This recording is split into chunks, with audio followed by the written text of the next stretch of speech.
Okay, this is our final reading for the last pages of the Mary Celeste, an unsolved mystery from history. Open up your book to the pages with the maps. You'll see Canada and the United States on one side, and it says Continent of Europe on the other side with Portugal and Spain, and below that Continent of Africa. And you can see that in the boxes it gives a description of where the Marie Celeste was on different dates. So you see New York, New York, on the side with the United States. November 4th, Captain Briggs and Captain Morehouse dined together in New York. November 5th, Mary Celeste leaves New York in bad weather. November 5th through 7th, Mary Celeste at anchor about 1 mile offshore. November 7th, Mary Celeste sets sail, wind light and favorable. Then, November 15th, De Gracia sets sail from New York port. November 25th, towards the middle of the page, final log entry of the Mary Celeste says the ship was 6 miles from the island of Santa Maria. And you can see that's 9 islands belonging to Portugal there. And then on December 4th, De Gracia sailors spy the Mary Celeste 600 miles west of Portugal. We're going to go ahead and turn the page, but feel free to pause and look at that page for longer. We're going to start reading on this page in the yellow area. Captain Morehouse thought about salvaging the boat.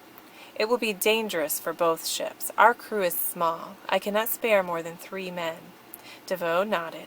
I can manage, sir, he said. DeVoe took only 2 sailors, a small boat, a barometer, a compass, and a watch, and rowed back across the silent ship. It took them several days to make the Mary Celeste seaworthy again, pumping out the small amounts of water and fixing the sails and masts. Then they sailed her to Gibraltar, where Captain Morehouse and his crew had to defend their rights to the ship at a long and difficult salvage trial. That trial was big news, reported in all the penny papers of the day. So for our vocabulary words, we have barometer, an instrument used to determine the air's pressure and the weather. Seaworthy, in a fit state for sea voyage. Masts, long upright poles attached to a ship's deck that support the sails. Penny papers, the old name for tabloid newspapers because long ago they sold for a penny. And then in the white lined area, the barrels of alcohol were worth $37,000. The ship carried insurance on the freight of $3,400. The ship itself was insured for $14,000. Morehouse expected that he and his crew would get about half that amount for bringing the ship into port. Salvage money is payment from the insurers and the owners of the freight, who are, in a way, buying back the ship and cargo from those who found the derelict. They actually got only a fifth, and out of it had to pay all court costs. Let's go ahead and turn the page, and we're going to read the yellow area. The newsboys on the streets called out the latest gossip. Bloody sword found on Mary Celeste. Planks in splinters from a fight. Half-eaten breakfast still on the table. 13 missing from cursed ship. Readers thrilled to these stories, but some were half-truths and some were downright lies. The only people who knew what really happened on the Mary Celeste after the last log entry had been written were the 10 people on board. They could have told the real story if they had ever been found. They never were. In the white lined area, the yellow journals, like the tabloids today, sometimes made up stories instead of just reporting actual facts. Some said the ship's cat was asleep when DeVoe found him. There was no cat. Some said the food was still warm on the stove. The ship's log indicated people had been last aboard November 25th, 10 days earlier. Some said the captain's watch was still ticking on a nail. This would have been a daily wind-up watch. Some said that the ship carried 13 people, a cursed number. There were 10, including the captain and his wife and child. Such details make for better gossip, better stories, but they are simply not true. We're going to go ahead and turn the page. And here I will read through each of these areas, so go ahead and follow along. So, what did happen?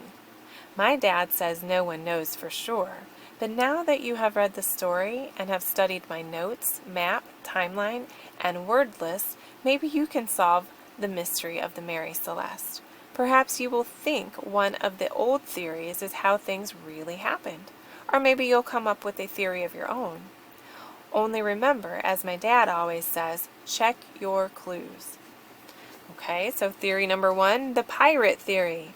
The Mary Celeste was set upon by pirates, and the crew was murdered or put overboard in a lifeboat. Okay, here's your questions to think about. Were there any signs of a fight? What valuables were missing? What valuables remained on the ship? What was more valuable than the ship itself? Okay, theory number 2, the drunken crew theory. The crew of the Mary Celeste got drunk and killed the captain and his family. Then they fled in the lifeboat.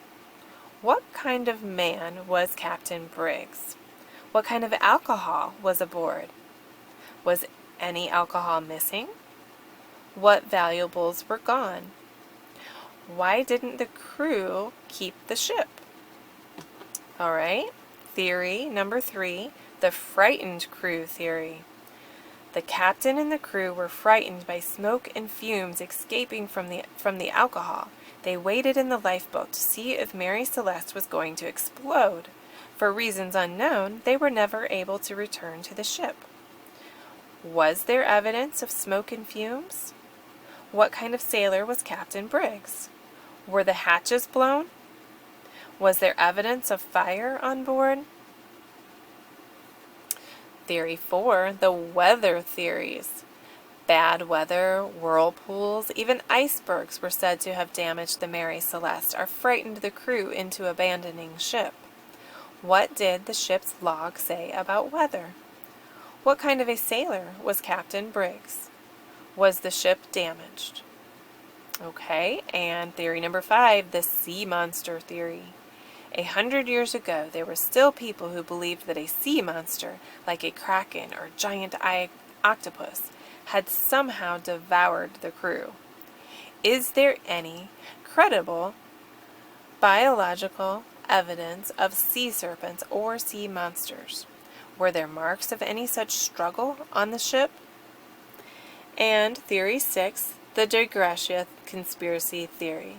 Captain Morehouse and his crew, the only eyewitnesses to the mystery scene, had more to do with the disappearance than they were telling. Perhaps they were the ones who had disposed of the Mary Celeste's crew, or perhaps Captain Morehouse had conspired with Captain Briggs over dinner the night before the Mary Celeste sailed, planning the abandonment. What family did Captain Briggs leave behind? What kind of money would have been involved? How respectable were the two captains? Okay, so you have 6 different theories that you could look over and think about the questions. Think about the parts that could be true, that there is evidence for, or that there is not. So the parts that definitely couldn't be true. So feel free to listen to any parts of the story again, reread parts to help you answer those questions.